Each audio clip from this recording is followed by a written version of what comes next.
네, 오늘 진리의 기둥과 터라는 말씀을 함께 나누도록 하겠습니다. 이제 바울은 성도들이 어떻게 처신해야 할 것인지에 관해 이렇게 이야기한 이후에 디모데에게 이제 교회가 무엇인가에 대한 아주 짧지만 중요한 메시지를 전하게 됩니다. 특별히 여기에서 가족이라고 이렇게 표현을 하고 있는데 개역 개정에서는 집이라는 단어를 표현하고 있죠. 이 집은 이렇게 표현합니다. 15절 중간에요. 원래 우리가 이제 새 번역을 읽으니까 새 번역에는 이 가족은 이렇게 되어 있는데 개역 개정에는 집이라고 표현되어져 있습니다. 원어로 보면요, 이 단어가 바로 오이코스라고 하는 단어이거든요. 오이코스, 우리가 잘 알고 있는 오이코스라는 단어인데 두 의미가 다 맞습니다. 두 의미가 다 맞아요. 집이라는 의미도 맞고 가족이라는 의미도 맞는데 사실 이 단어는 어떤 건물이라기보다는 사람을 지칭하는 의미이기 때문에 사실은 가족이라는 의미가 원어에 조금 더 가깝다고 말할 수 있을 것 같아요. 그래서 이 가족은, 그러니까 이 공동체는 살아계신 하나님의 교회이며 진리의 기둥과 터다, 이렇게 얘기를 합니다.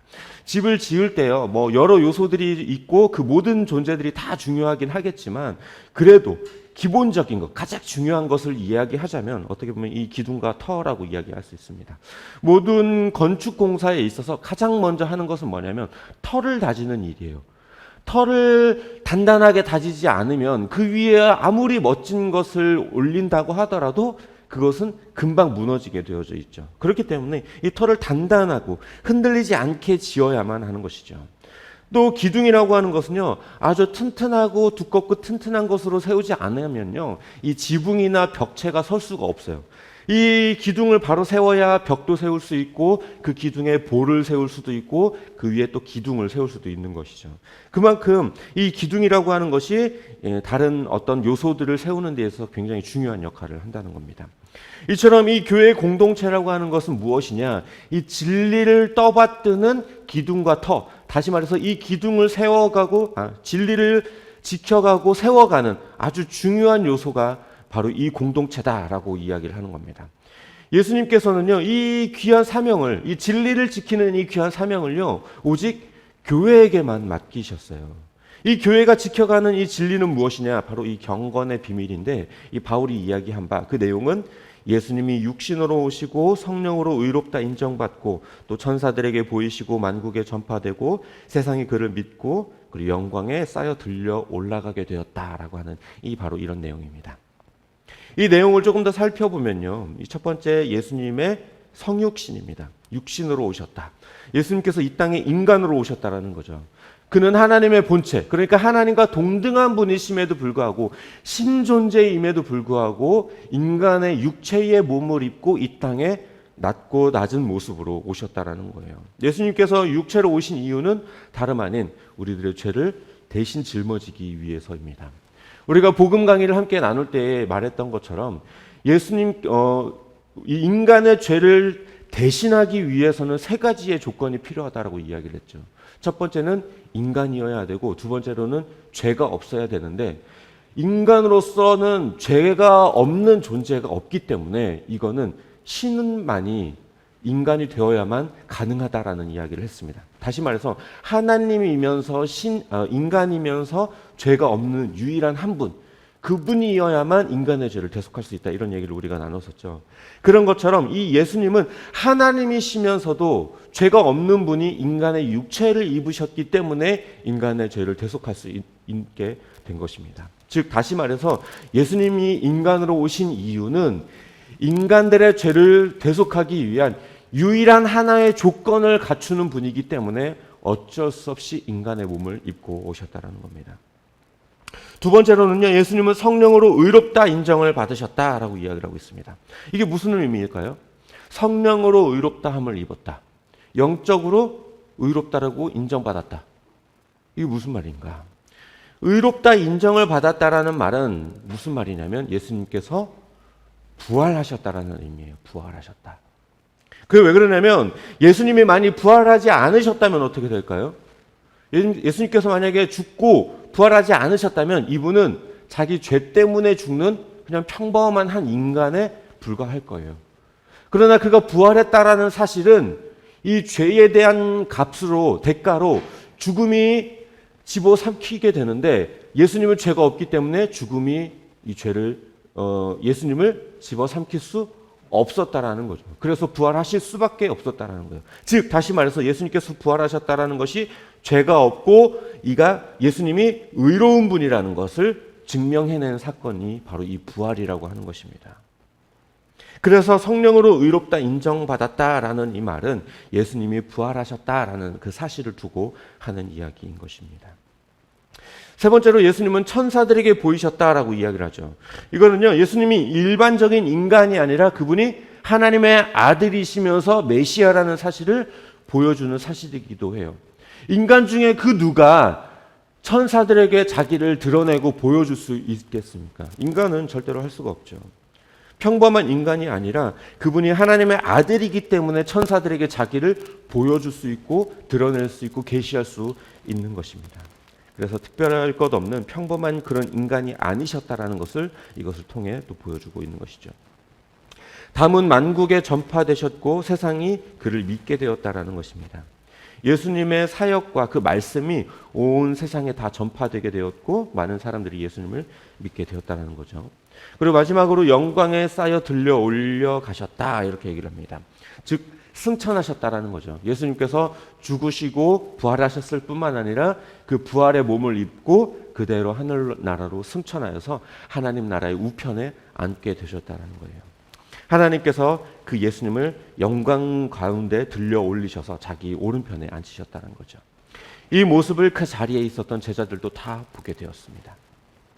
이제 이 내용들을 다 추려보면요, 결국 교회가 가진 그 놀라운 비밀, 그 진리는 예수님이 메시아이시고 하나님의 아들이시고 인간의 몸을 입고 이 땅에 오셔서 대신 우리들의 죄를 짊어지고 죽으셔서 우리를 구원하실 뿐만 아니라 그분이 부활하시고 승천하셔서 만국의 주로 선포되셨다라는 그런 의미를 가지고 있는 것입니다. 이게 뭐 그렇게 대수냐 이렇게 말할 수도 있을 거예요. 하지만요, 이 세상은 예수님에 관한 이 비밀을요 몰라요. 아니 더 정확하게 말하면 알고 싶어 하지도 않아요. 관심 갖지도 않고 거짓으로 여깁니다. 고린도전서에서 바울은요, 십자가의 도가 멸망하는 자들에게는 미련한 것이지만 구원을 얻는 우리에게는 하나님의 능력이다 이렇게 기록을 하고 있습니다. 세상 사람들에게는 그게 그저 어리석고 말도 안 되는 미련한 이야기로 들린다는 거예요. 이 예수님이 메시아이시고 하나님의 아들이고 육체를 입고 이 땅에 오셔서 우리를 구원하셨다 하는 이런 말들이 다 쓸데없는 말로 그리고 거짓말로 들린다는 겁니다. 물론 어떤 면에서 세상 사람들이 그 기독교의 진리를 거부하고 받아들이지 않게 된 거는요, 우리가 조금 더 거룩하지 못했고 우리가 그리스도인다운 모습을 보여주지 못한 그런 일부의 모습들이 있기는 합니다. 우리가 모범을 보여주지 못했기 때문에 우리의 부도덕함 때문에 어떻게 보면 세상을 향한 전도의 길을 막아버린 부분도 솔직히 있습니다. 하지만 그럼에도 불구하고 세상이 진리를 받아들이지 못하는 가장 큰 이유는 무엇이냐면 그들이 하나님의 구원이라는 선물을 받을 수 없는 사람들이었기 때문에 그런 겁니다. 멸망하는 자이기 때문에 십자가의 도가 미련하게 보이는 것이죠. 예수님도 비유로 말씀하시고 이 바리새인들로 하여금 깨닫지 못하게 하셨던 것도 그들로 하여금 회개하여 구원에 이르게 하지 못하게 하기 위함이다라고 분명하게 말씀하고 계십니다. 그리고 침례 요한도 분명하게 이야기를 하죠. 너희가 구원을 받지 못하게 하려고 한다. 그러니까 구원에 합당하지 못한 자들로 하여금 구원을 받아들이지 못하게 하는 것이 어떻게 보면 하나님의 뜻이라는 거예요. 오히려 미련한 자들이 구원을 얻고 지혜로운 자들이 구원을 얻지 못하게 하는 것, 이것이 하나님의 뜻이라는 것입니다. 반대로 구원받는 자에게 이 십자가의 도는요, 하나님의 놀라운 능력이에요. 이건 어떤 과학이나 철학으로 증명될 수 있는 것이 아니에요. 믿음의 영역에 있기 때문에 오직 믿음으로만 깨달을 수 있고 믿음으로만 받아들일 수 있고 믿음으로만 알 수 있는 놀라운 비밀이에요. 이 놀라운 비밀을요, 하나님께서는 오직 교회에게만 주셨어요. 그렇기 때문에 교회는 이 놀라운 경건의 비밀인 이 진리를 떠받치고 있는 기둥과 터가 되는 것입니다. 이것은요, 그 어떤 공동체가 할 수 있는 것이 아니에요. 오로지 교회라고 하는 공동체만이 할 수 있는 일이고 교회에게만 주신 일인 것입니다. 교회는 천국의 열쇠를 가진 공동체예요. 예수님께서 이 베드로에게 그 열쇠를 맡기셨죠. 이 예수님께서 베드로에게 이 천국 열쇠를 맡기셨다라는 것은요, 이 베드로가 12사도를 대표하는 상징이고, 그리고 12사도는 교회를 대표하는 상징이기 때문에, 즉 베드로에게 이 열쇠를 주셨다라는 것은 교회에게 이 열쇠를 맡기셨다라는 의미예요. 무슨 뭐 천주교의 말처럼 뭐 어떤 특정한 교황이라고 하는 어떤 특정한 사람에게 특별한 권한을 주었다, 이런 말이 아니에요. 교회 공동체에게 주었다라는 말을 이 베드로에게 주었다라는 말로 상징으로 이야기하고 있는 것입니다. 또 천국 열쇠를 맡았다라고 하는 것은요, 교회가 아니고서는 그 누구도 복음을 들을 수 없고 깨달을 수 없고 알 수 없다라는 것을 이야기하고 있는 거예요. 그 누구도 교회를 통하지 않고서는 이 천국으로 갈 수 없다라는 걸 이야기하고 있는 거예요.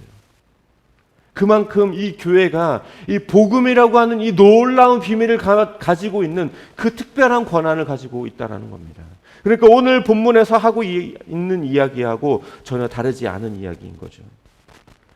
그러니까 이 교회는 구원의 놀라운 이 비밀, 구원의 길, 그리스도 예수님의 그리스도 되심, 메시아 되심, 구원의 길 되심, 이것에 대한 분명한 복음에 대한 메시지를 들고 있는 것이 바로 이 교회라고 하는 공동체라는 것이에요. 지난주에 우리가 성경 공부를 통해 보았던 것처럼 하나님은 우리를 이렇게나 영광스러운 교회로 세우셔서 세상을 영적으로 이렇게 통치해 가고 계신 거예요. 무엇을 통해? 예수 그리스도라고 하는 이 놀라운 천국 비밀, 이 복음을 통해서, 이 복음을 통해 세상에 들려줌으로 인하여서 하나님의 통치가 이 세상 가운데 임하도록 만드는 것, 그것이 바로 교회가 가지고 있는 놀라운 이 통치 권한인 것입니다. 교회는 그냥 일요일에 모여서 예배 한번 드리고 흩어지고 각자 제멋대로 사는 그런 공동체가 아니에요. 우리가 우리 스스로를 볼 때 조금 모자라고 부족하고 연약한 모습이 있는 것은 사실이지만, 우리가 이런 인식들을 가지고 우리가 나약하고 연약함, 우리가 그리스도인답게 살지 못하는 것에 대한 인식도 필요하겠지만, 동시에 우리가 잊지 말아야 할 것은 무엇이냐면, 그럼에도 불구하고 우리를 교회로 부르셔서 이 놀라운 복음의 비밀을 우리에게 주셔서 그 복음으로 세상을 통치하게 만들어 주셨다는 사실입니다. 우리에게 이런 소명에 따른 사명이 우리에게 있다라는 거예요. 우리가 아니면 그 누구도 복음을 전할 수 없고 그 누구도 세상에 이 복음을 들려줄 수 없게 만드는 것, 이것이 바로 하나님의 놀라운 사명이라는 거예요. 이것을 우리 교회들에게 맡겨주셨다라는 겁니다. 저와 여러분이 이렇게 영광스럽고 놀라운 공동체라는 것입니다. 말씀을 정리합니다. 우리는 교회예요. 교회에 다니는 사람이 아니라 우리가 교회예요. 우리가 교회예요. 우리가. 이 늘함께 교회라고 하는 비전 5로 20-38번지 506호에 있는 이 건물에 있는 이 교회에 다니는 우리가 아니라 우리 모임이 자체가, 우리 자체가 하나님이 부르신 교회라는 사실입니다. 그렇게 하나님께서는 예수 그리스도를 우리 교회의 머리로 세우셔서 그 복음을 우리에게 주셔서 세상 가운데 복음을 전함으로, 그 복음을 전하는 그 메시지로 세상을 통치하도록 우리를 부르신 거예요. 그 어떤 누구라도 주께서 세우신 교회가 아니고서는 이 구원의 비밀과 진리에 관하여 알 수도 없고 깨달을 수도 없고 전할 수도 없습니다. 2000여 역사 동안 이 진리를 지켜오고 전파해왔던 공동체는 오직 교회뿐이에요. 아직 아무리 교회가 썩었다고 하고 세상으로부터 욕을 먹고 있어도 그래도 여전히 이 땅의 희망은 오직 교회에 있고 구원의 길을 보여줄 수 있는 공동체도 오직 교회뿐입니다. 물론 그렇다고 세상으로부터 받는 그런 비난의 이유를 돌아보지 않고 세상을 욕하면서 괜히 우리 기독교를 핍박하고 욕한다, 이렇게 말해서는 또 안 되겠죠. 그러니까 우리는 이 두 가지 인식을 다 가져야 돼요. 우리가 그리스도인답게 살지 못했구나.